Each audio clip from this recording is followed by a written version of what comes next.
Go ahead and hurry the inheritance. I'm sending the old lady to a nursing home before the flowers on his grave even fade, my daughter-in-law whispered, believing no one else could hear her. She never imagined I was standing only a few feet away, hidden behind a row of white lilies, holding the last bouquet I would ever place beside my husband's casket. I didn't confront her. I didn't cry out. I simply lowered my eyes, adjusted my black gloves, and walked back toward the mourners as though nothing had happened. Looking back now, that single sentence changed everything I believed about my family. My name is Eleanor Brooks. I was 71 years old when I buried my husband, Harold, after 46 years of marriage. The funeral was held on a quiet October afternoon at the little church we had attended for decades in a small town outside Columbus, Ohio. The maple trees had already begun shedding their crimson leaves, and a cool breeze carried them gently across the cemetery paths. Friends, neighbors, former co-workers, and distant relatives gathered to say goodbye to the kindest man I had ever known. Harold had always been the steady one, the person who made everyone else feel safe without asking for anything in return. Even after his heart had grown weaker over the past year, he insisted on mowing the lawn himself, fixing loose cabinet doors, and bringing soup to elderly neighbors whenever they were ill. Losing him felt less like losing a husband and more like watching the foundation beneath my entire life quietly disappear. Throughout the service, I kept reminding myself to breathe. Every hymn reminded me of another Sunday sitting beside him. Every prayer echoed with memories of birthdays, anniversaries, family vacations, and evenings spent watching the sunset from our back porch with 2 cups of coffee growing cold in our hands because we were too busy talking. My son Daniel sat beside his wife Vanessa in the front pew. He looked exhausted, his eyes swollen from lack of sleep, though I could no longer tell whether he was grieving his father or simply overwhelmed by everything that followed a death. Vanessa wore a tasteful black dress, held Daniel's hand. Whenever someone looked in their direction, and accepted every expression of sympathy with perfectly timed tears. Anyone watching would have believed she was the devoted daughter-in-law every mother hoped for. I wanted to believe it too. After the minister finished the final blessing, everyone slowly walked outside toward the cemetery. People hugged me, offered casseroles, promised to call, and shared stories about Harold that made me smile through my tears. I thanked every one of them because that was what Harold would have done. He always believed kindness mattered most when life became difficult. When the graveside service ended, I stepped away for a moment, needing just a little silence before returning to everyone else. I carried a bouquet of white roses Harold had once told me reminded him of the day we married because they looked simple, honest, and impossible to improve upon. As I rounded the hedge separating the family section from the parking area, I heard Vanessa's voice drifting through the still afternoon air. She wasn't speaking loudly. She didn't think anyone was close enough to hear. Everything's moving faster than I expected, she said with a soft laugh. Go ahead and hurry the inheritance. I'm sending the old lady to a nursing home before Thanksgiving. Once the paperwork is done, we can finally move on with our lives. For a heartbeat, I wondered if I had misunderstood. Surely grief could twist words into something they were never meant to be. But then she laughed again, a quiet, satisfied laugh I had never heard before. It wasn't the sound of someone mourning. It was the sound of someone making plans. I remained perfectly still behind the flowers until she walked away. My hands trembled so slightly that no one passing nearby would have noticed.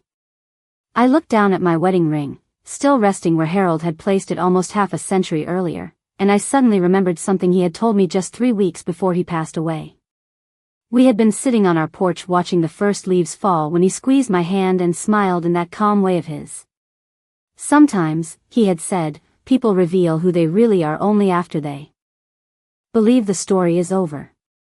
At the time, I assumed he was speaking about life in general. Standing beside his fresh grave, I began to wonder whether he had been trying to prepare me for something I never expected to face. I took one slow breath, laid the white roses gently beside his casket, whispered goodbye one final time, and walked back toward my family wearing the same quiet smile they mistook for surrender. The house felt impossibly quiet when I unlocked the front door that evening. For 46 years, Harold had always been the first thing I came home to, whether he was reading the newspaper in his favorite recliner, humming softly while fixing something in the garage, or standing in the kitchen asking if I wanted coffee before dinner. Now the only sound that greeted me was the faint ticking of the old grandfather clock in the hallway. I carefully hung my black coat inside the closet and placed my handbag on the small oak table Harold had built during our first summer in this house. Every corner carried a memory. The framed family photographs lining the staircase seemed to belong to another lifetime, one where smiles had been effortless and family meant safety instead of uncertainty. I walked into the kitchen and noticed that 2 coffee mugs still rested in the drying rack from the morning Harold had left for the hospital. I had never found the strength to put one of them away. I slowly picked up his favorite blue mug, running my fingertips across the tiny chip near the handle that he always joked gave it character. I washed it one more time although it was already clean, dried it with a white towel, and placed it carefully inside the cabinet. Somehow that simple act felt more final than the funeral itself. The following morning arrived with pale sunlight filtering through the dining room curtains. I woke before 6 as I always had, forgetting for a brief second that there was no reason to prepare Harold's breakfast anymore. Habit can be cruel after decades of marriage. I still reached automatically for the second plate before stopping myself. Instead, I made a single slice of toast, scrambled 1 egg, and poured 1 cup of coffee. Sitting alone at our dining table felt strangely unfamiliar. The chair across from me remained perfectly empty, yet I kept glancing toward it as though Harold might appear carrying the crossword puzzle he completed every Tuesday morning. Around 9 o'clock Daniel stopped by with Vanessa. He hugged me politely, asking whether I had slept at all.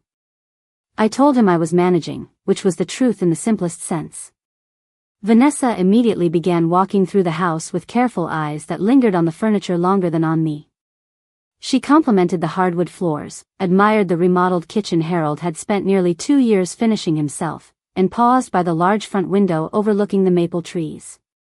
Then she smiled warmly before saying, "This place really is too much for one person to maintain." Her voice sounded gentle enough that anyone else would have considered it concern.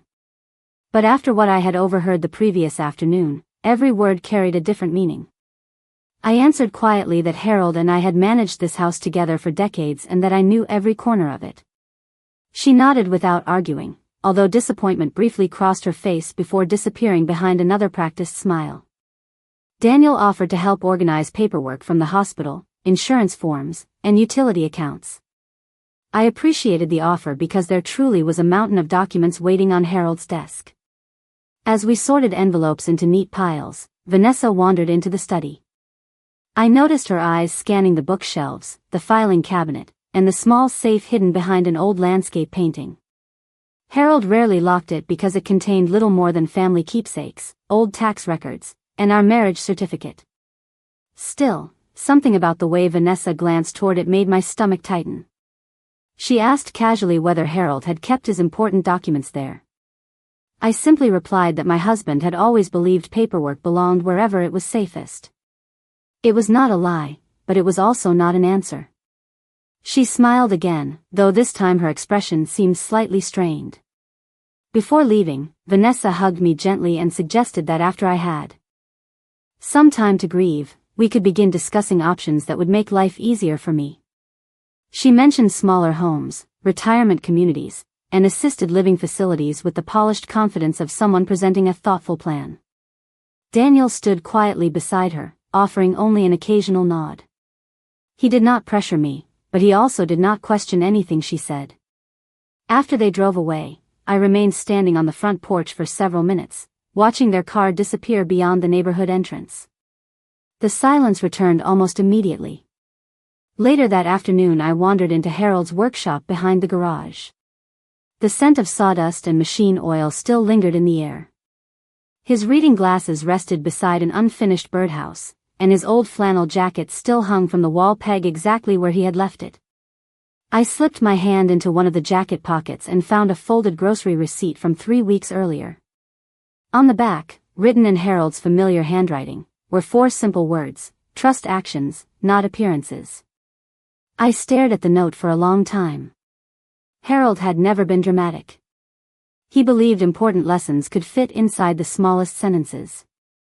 Standing alone in that quiet workshop, I realized I could no longer dismiss his recent remarks as coincidence. Something had troubled him before he died. He had seen something I had missed. And although grief still weighed heavily on every breath I took, another feeling had quietly begun to grow beside it. It was not anger. It was not fear. It was the calm determination to understand why my husband had left behind so many quiet warnings before saying goodbye. 3 mornings after the funeral, I found myself standing in Harold's study with a dust cloth in one hand and an old family photograph in the other. Cleaning had always been my way of calming a restless mind. Harold used to tease me that I organized closets whenever life became overwhelming. Looking around the room, I realized there was very little left to organize. His fountain pen still rested neatly beside the leather desk pad. The small brass lamp cast the same warm glow it had for years. Even the calendar, hanging beside the bookshelf, remained open to the month he died, with several appointments written carefully in his familiar handwriting. I could not bring myself to turn the page. As I dusted the shelves, memories began returning with unusual clarity. Tiny moments that had once seemed meaningless now felt connected, like scattered pieces of a puzzle finally finding their places. About 8 months earlier, Harold had come home later than usual after meeting with our attorney. When I asked whether everything was all right, he smiled gently and said there was nothing for me to worry about. I believed him because I always had.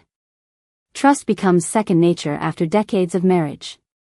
Yet I remembered that Vanessa had called our house twice that same week, asking if Harold had finished updating all the important paperwork.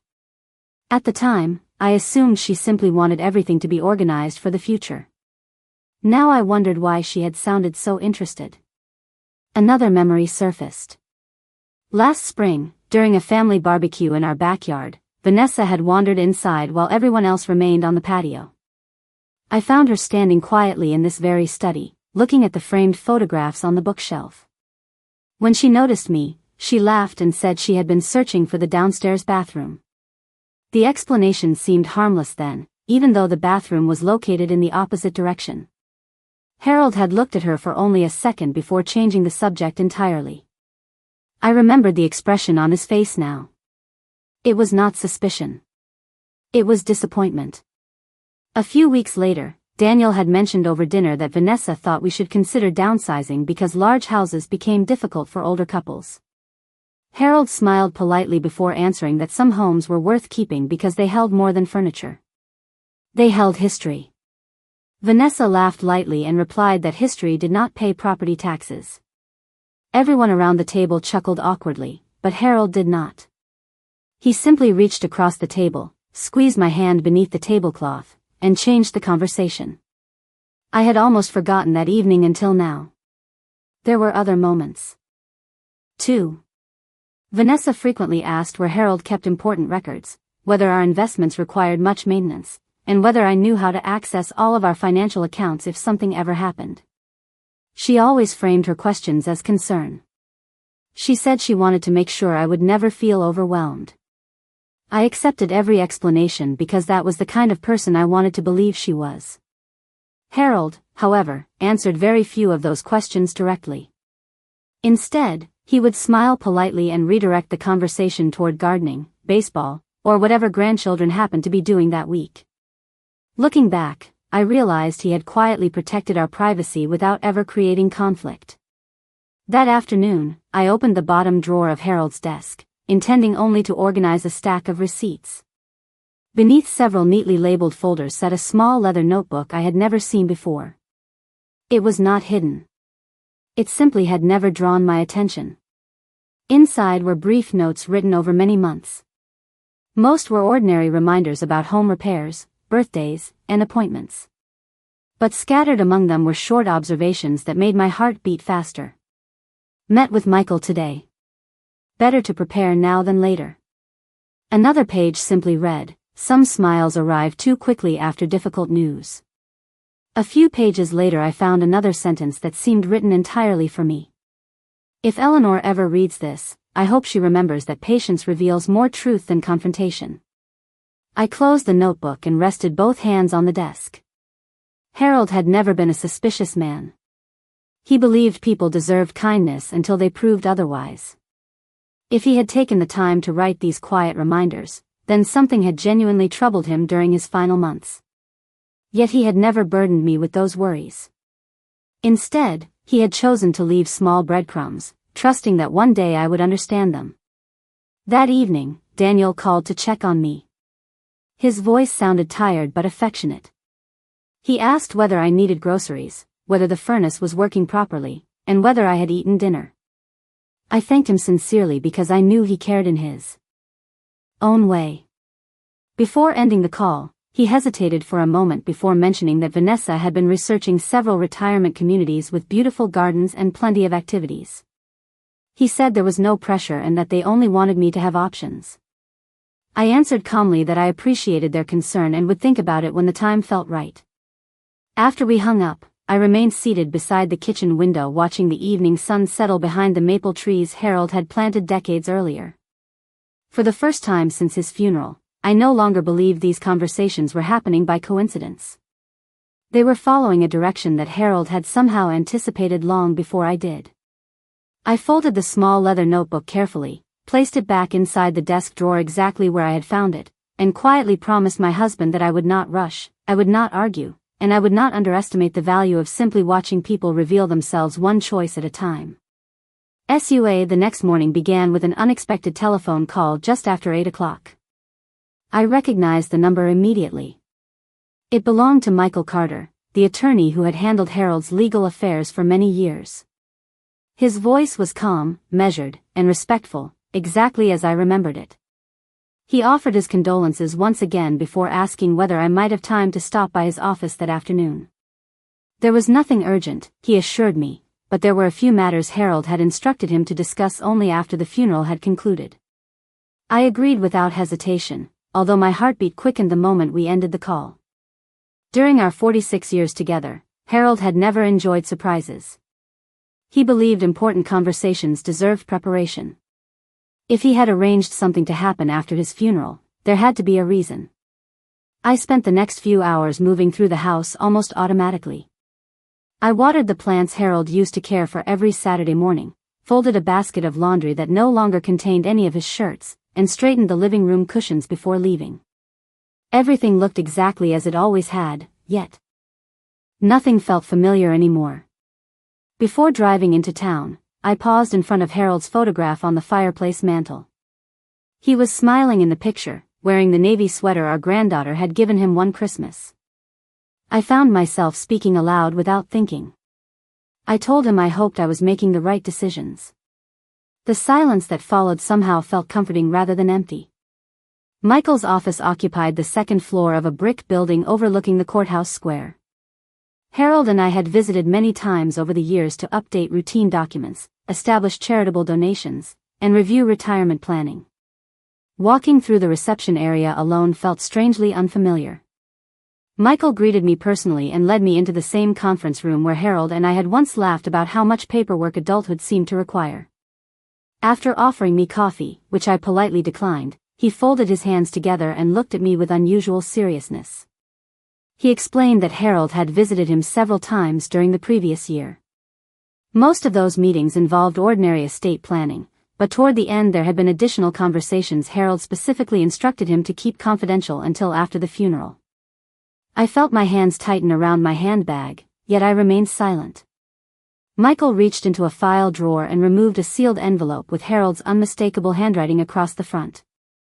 My name appeared in careful blue ink. He slid the envelope across the polished table but gently placed his hand on it before I could reach for it. Harold asked me to wait before giving this to you, he said quietly. He believed certain people would reveal their intentions after he was gone. He wanted you to see those actions with your own eyes before reading his words. A chill passed through me. Images from the cemetery immediately returned. Vanessa's whispered conversation. Her comments about retirement communities. The questions about paperwork. The notebook hidden inside Harold's desk. I looked back at Michael and asked the question that had been growing inside me for days. Did my husband think someone was planning something? Michael chose his words carefully. He answered that Harold never accused anyone directly. Instead, He told him he had begun noticing conversations that focused less on family and more on property, less on memories and more on ownership. Harold had not wanted conflict. He simply wanted to make certain I would always have both security and freedom. Michael finally released the envelope and nodded for me to open it. Inside was a single handwritten letter. Harold's familiar script filled both sides of the page. The first lines brought tears to my eyes almost immediately. He wrote that if I was reading those words, then he was already gone, but his greatest concern had never been death itself. His greatest concern had been whether I would continue believing the goodness in others without protecting my own heart. He reminded me that kindness should never require blindness. He wrote that patience often uncovered truths that arguments never could. Then I reached the sentence that made me stop breathing for a moment. If anyone begins urging you to leave our home before you are ready, or pressures you to make chew. When I returned home from Michael Carter's office, I placed Harold's letter inside the top drawer of my bedside table instead of locking it away.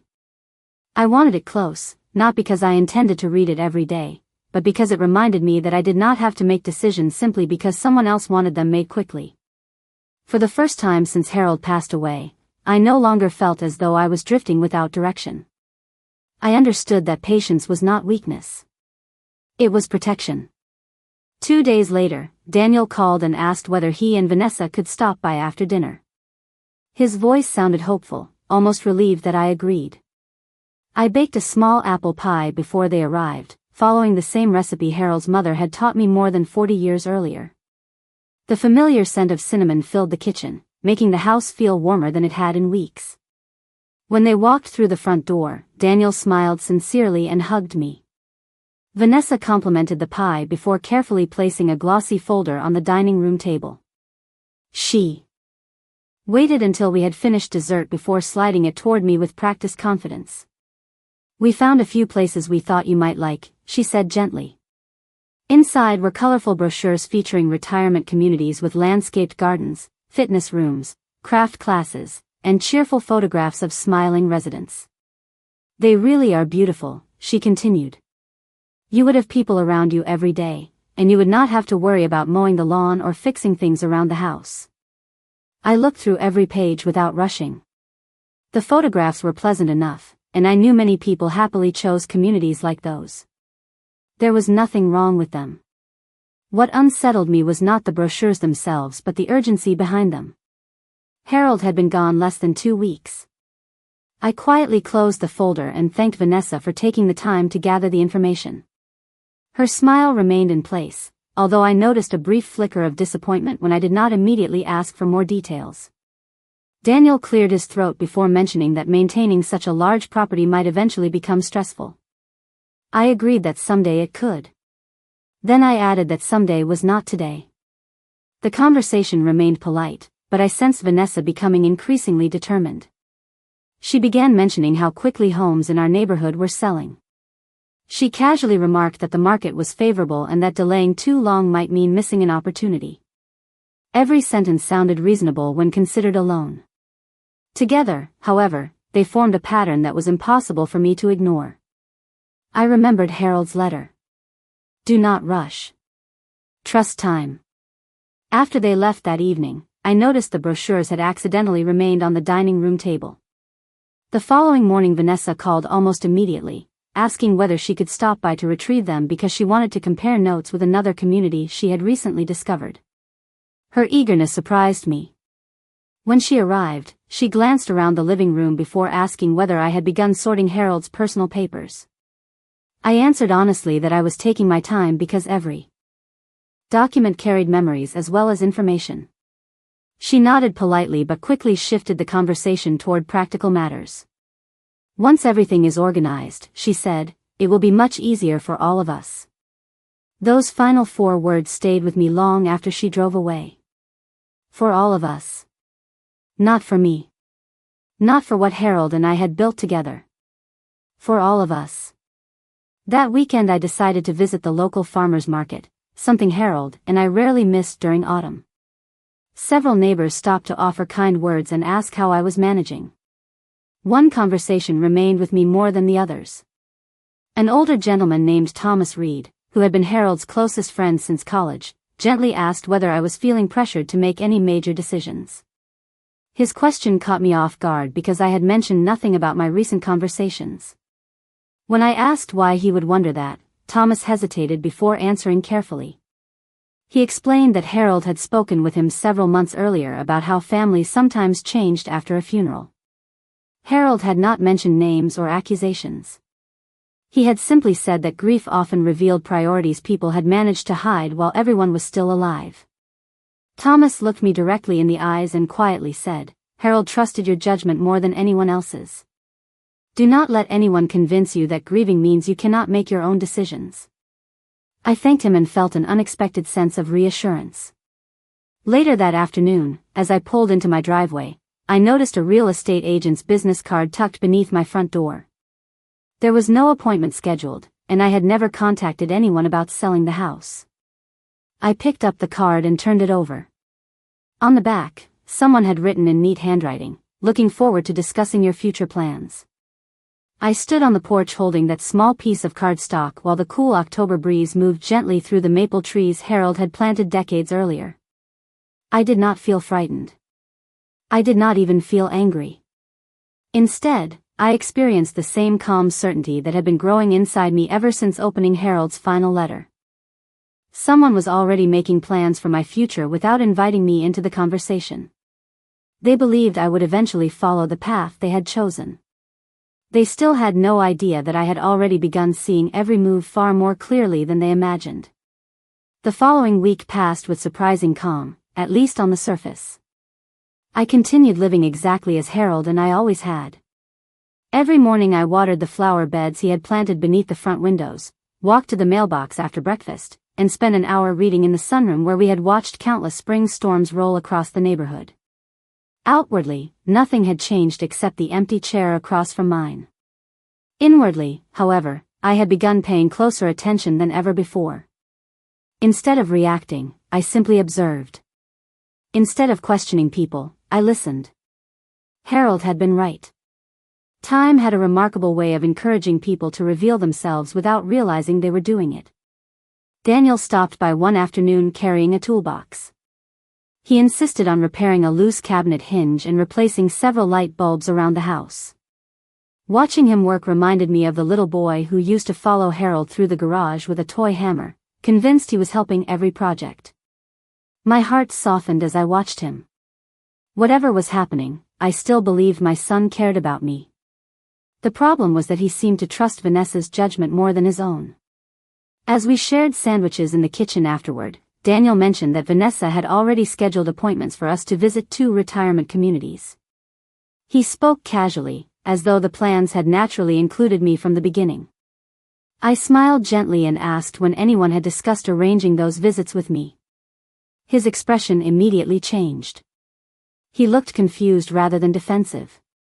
"I thought Vanessa already talked to you about it," he replied. I quietly answered that she had shown me brochures but that I had never agreed to tour any facilities. Daniel frowned for a brief moment before saying perhaps there had been a misunderstanding. I simply nodded. I had no interest in arguing. A misunderstanding was far easier for him to accept than the possibility that someone had made decisions on my behalf. Later that evening Vanessa called. Her cheerful voice carried the same polished warmth I had come to recognize. She apologized if there had been any confusion and explained that she had only wanted to save everyone time by making tentative reservations. She assured me they could always cancel if I preferred another option. I thanked her politely and told her I appreciated her concern, but I was not ready to discuss leaving my home. There was a short silence on the telephone before she answered, "Of course. We all just want what is best for you." The words sounded kind, yet something about them felt rehearsed. After ending the call, I wrote the date and a brief summary of the conversation inside a small notebook I had started keeping beside Harold's letter. I was not collecting evidence against anyone. I was simply recording events while my memory remained fresh. Grief has a way of blurring days together, and I wanted to remember each conversation exactly as it happened. 2 mornings later, I noticed an unfamiliar sport utility vehicle parked across the street. It remained there for nearly 20 minutes before driving away. I thought little of it until the following afternoon, when the same vehicle returned. This time a neatly dressed woman stepped out carrying a folder. She walked to my porch and introduced herself as a real estate consultant. Smiling politely, she explained that someone had mentioned I might soon be interested in discussing the value of my property. I told her there had been some mistake because I had absolutely no intention of selling my home. She looked genuinely embarrassed and apologized, saying she must have received inaccurate information. Before leaving, she handed me her business card and quietly admitted that a family member had described me as eager to move into a retirement community as quickly as possible.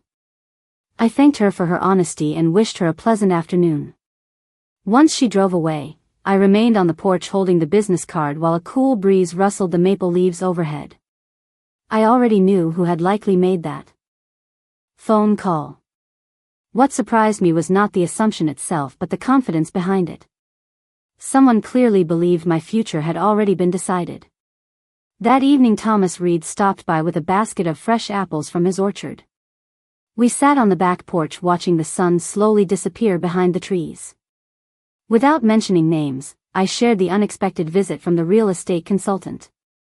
Thomas listened quietly before saying something Harold had once told him during one of their fishing trips many years earlier. People who rush other people's decisions are often racing toward their own goals. The sentence stayed with me long after Thomas returned home. Before going to bed, I reread Harold's letter once more. This time another sentence stood out that I had almost overlooked before. When the proper time comes, Michael will know exactly what to do. I folded the letter carefully and returned it to its envelope. The formal reading of Harold's estate was only a few days away. Until then, I intended to remain exactly as I had been from the beginning. Calm. Patient. Observant. If others believed silence meant surrender, they would soon discover they had mistaken dignity for weakness. The morning of the estate meeting arrived beneath a gray October sky that matched the quiet mood I had carried ever since Harold's funeral. I dressed with the same care I always had for important occasions, choosing a navy blue dress Harold once said brought out the color of my eyes. I pinned a small silver brooch to my collar, slipped Harold's wedding band into my handbag beside my own, and stood for a long moment in front of the hallway mirror. The woman looking back at me seemed older than she had only a few weeks before, but there was something else in her expression now. The uncertainty that had followed me home from the cemetery had slowly been replaced by calm resolve. Whatever happened that day, I would face it with the dignity Harold had always admired. Michael Carter's office was already busy when I arrived. His assistant greeted me warmly before leading me into the familiar conference room. Daniel and Vanessa were already seated beside one another. Daniel stood immediately and hugged me, asking how I was feeling. I smiled and assured him I was managing one day at a time. Vanessa offered a sympathetic expression that looked flawless from across the table. She even reached over and gently squeezed my hand, telling me she hoped today's meeting would provide everyone with peace and clarity.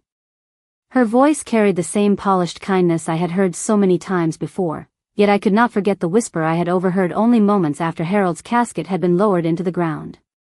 I simply thanked her and took my seat. A few minutes later Thomas Reed quietly entered the room after Michael invited him to join us as one of the witnesses Harold had personally requested. Seeing Thomas there surprised both Daniel and Vanessa. I noticed Vanessa glance briefly toward Daniel before returning her attention to the folders neatly arranged in front of Michael. Once everyone had settled, Michael began reviewing the standard portions of Harold's estate. He spoke slowly, carefully explaining charitable donations Harold had arranged years earlier, gifts to several local organizations, and smaller personal keepsakes intended for extended family members. Listening to Michael describe Harold's generosity reminded me once again of the man I had loved for nearly half a century. Every decision reflected his steady character. Every sentence sounded unmistakably like him. Daniel listened respectfully throughout the meeting, occasionally nodding as Michael described various details. Vanessa remained equally attentive, although I noticed her posture becoming more alert whenever the conversation shifted toward the house or financial accounts. She asked several practical questions about timelines, paperwork, and property management. Michael answered each one politely but never hurried the discussion. At one point Vanessa remarked that handling everything efficiently would probably help me move forward emotionally. Michael responded with a courteous smile before gently reminding everyone that grieving had no fixed schedule and that no immediate decisions were required regarding my home. I quietly appreciated the way he chose those words. They echoed Harold's own advice almost perfectly. Nearly an hour passed before Michael closed one folder and reached for another sealed envelope resting separately beside him. The room seemed to grow noticeably quieter. He looked first at me, then at Daniel, before speaking in an even voice. Harold instructed me that this document was not to be opened until every previous matter had been addressed. Vanessa shifted slightly in her chair. It was only the smallest movement, yet after weeks of careful observation I had learned to notice such details. Daniel appeared confused but remained silent. Michael broke the seal with deliberate care and unfolded several pages. Before reading, he explained that Harold had personally revised part of his estate plan during the final months of his life. Those revisions had been completed legally, witnessed properly, and stored under strict instructions that no one besides himself would know their contents until this meeting. I felt my heartbeat quicken, not because I expected wealth or surprises, but because I recognized the quiet certainty in Michael's voice. Harold had planned every step with extraordinary care. Michael adjusted his glasses and continued. He explained that Harold had established a family trust designed primarily to protect my lifelong security, independence, and right to remain in our home for as long as I wished. The trust also contained additional provisions that reflected concerns Harold had shared privately during his final meetings. Daniel leaned forward slightly, clearly surprised. Vanessa remained perfectly still, though I noticed her fingers tighten around the pen resting beside her notebook. Michael paused for only a moment before looking directly at all. Michael lowered his eyes to the final page before reading Harold's handwritten words exactly as they appeared. His voice remained steady, yet every sentence carried the unmistakable warmth of the man who had written them. "If my beloved Eleanor is hearing this," he began, "then I hope she remembers what I have always admired most about her. She has spent her life placing the happiness of others before her own. My greatest wish is that she never feels obligated to surrender her home, her independence, or her peace simply because someone else believes it would be more convenient." I felt tears gathering in my eyes, but I remained perfectly still. It sounded as though Harold was sitting beside me one final time. Michael continued reading. Harold explained that the family trust had been created for one purpose above all others, to ensure I alone would determine where I lived, how my property was managed, and when, if ever, any major decisions would be made regarding our home. No beneficiary, no relative, and no advisor could override those choices while I remained mentally capable of making them myself. Daniel looked toward me with quiet surprise. I could see him trying to process information he had clearly never expected. Then Michael reached the final section. "There is one additional clause," he said, pausing briefly before continuing in Harold's own words. "If any beneficiary of my estate attempts to pressure, manipulate, or coerce my wife into leaving her home, entering residential care against her wishes, transferring ownership of property prematurely, or making financial decisions through emotional pressure rather than her own free choice, that beneficiary shall immediately forfeit every discretionary inheritance intended for them under this trust." The room became completely silent. Even the heating system seemed to stop humming for a moment. Michael calmly continued reading. Harold had instructed that any forfeited inheritance would instead remain inside the family trust under my sole authority, allowing me to determine whether those funds would eventually support charitable organizations, educational scholarships for future grandchildren, or any other purpose I believed reflected our shared values. Harold concluded the clause with one final sentence. "Love cannot be measured by how quickly someone asks for what you leave behind. It is measured by how patiently they protect the person you leave behind." Michael gently lowered the document onto the conference table. No one spoke. Daniel stared quietly at the papers in front of him, his expression filled less with disappointment than with confusion. It was as though he had suddenly begun replaying every conversation from the past several weeks inside his own mind. Vanessa remained remarkably composed, although the confident smile she had worn when entering the meeting had completely disappeared. She carefully folded her hands together before speaking in a calm voice. She insisted she had never intended to pressure me and that every suggestion she had made had been motivated only by concern for my well-being. Her explanation sounded polished and reasonable. Had I not overheard her whisper at the cemetery, I might even have believed every word. Michael listened respectfully before responding with professional calm. He explained that the trust did not accuse anyone automatically. Instead, Harold had intentionally given the independent trustee authority to evaluate actions rather than intentions whenever questions arose. Decisions would be based upon documented conduct, conversations, recommendations, and the overall pattern of behavior surrounding my care and financial independence. Nothing would be decided emotionally or hastily. Harold had anticipated exactly that possibility. Daniel slowly turned toward Vanessa. His voice was gentle, almost hesitant. He asked whether she had already contacted retirement communities before speaking with me. She admitted she had gathered information because she believed planning ahead was responsible. He then asked whether she had contacted a real estate professional regarding my house. She hesitated only briefly before acknowledging that she had requested an estimate of the property's market value because she assumed we would eventually sell it. Daniel lowered his eyes.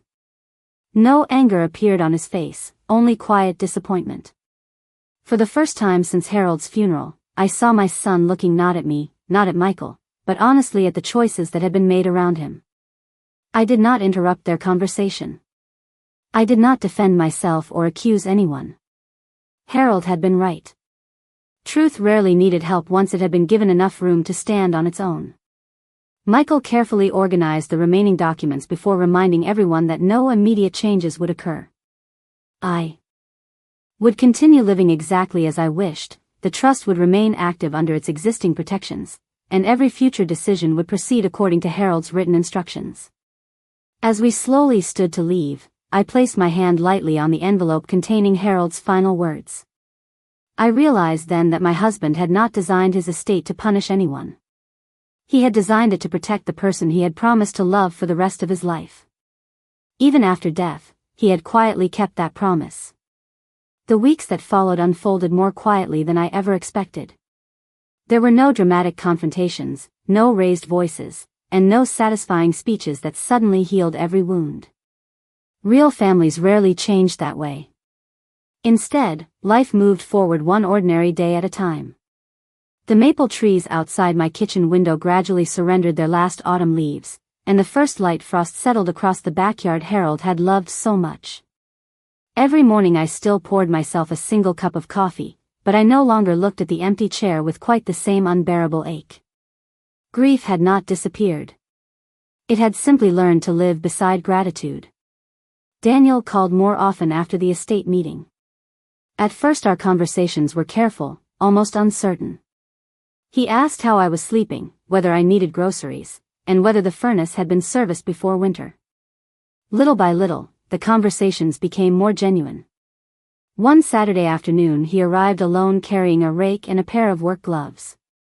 Without saying very much, he spent the afternoon helping me clear the leaves from the yard Harold had planted decades earlier. As we worked side by side, there were long stretches of comfortable silence. Finally, as we stacked the last bag near the garage, Daniel quietly admitted that he had ignored too many small moments over the past year.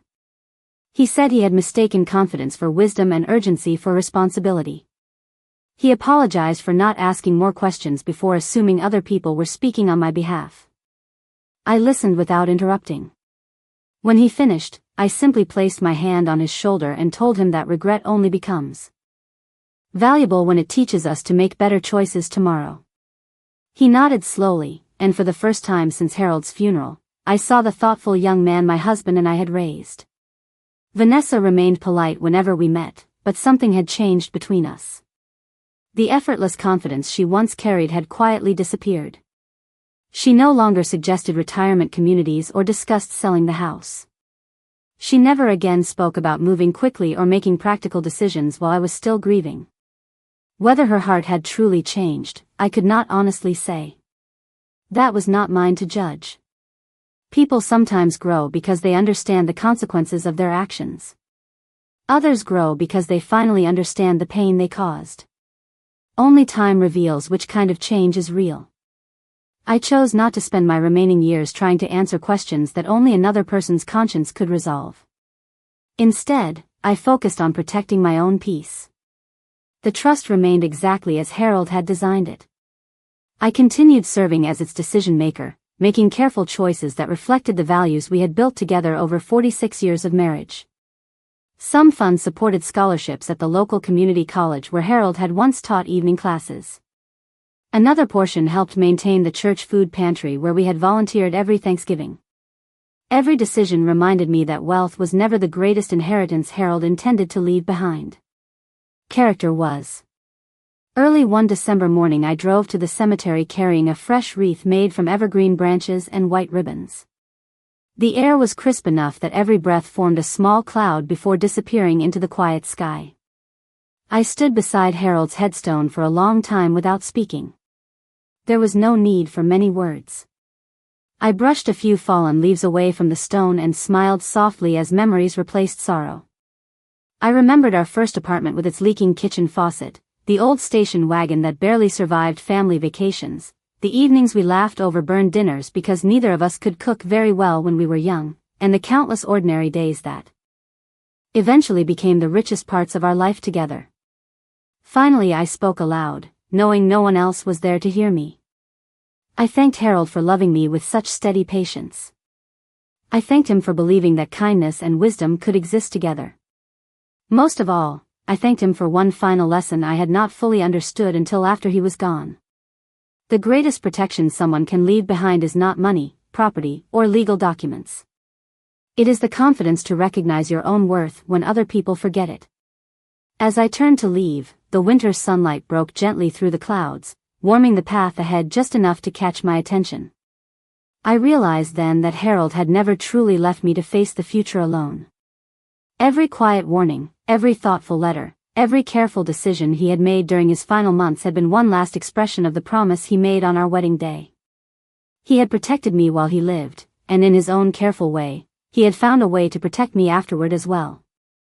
I drove home to the house we had built together, unlocked the front door, and stepped inside with a peaceful heart. It was still my home. It was still filled with memories. And for the first time since the day I buried my husband, it no longer felt like the place where my story had ended.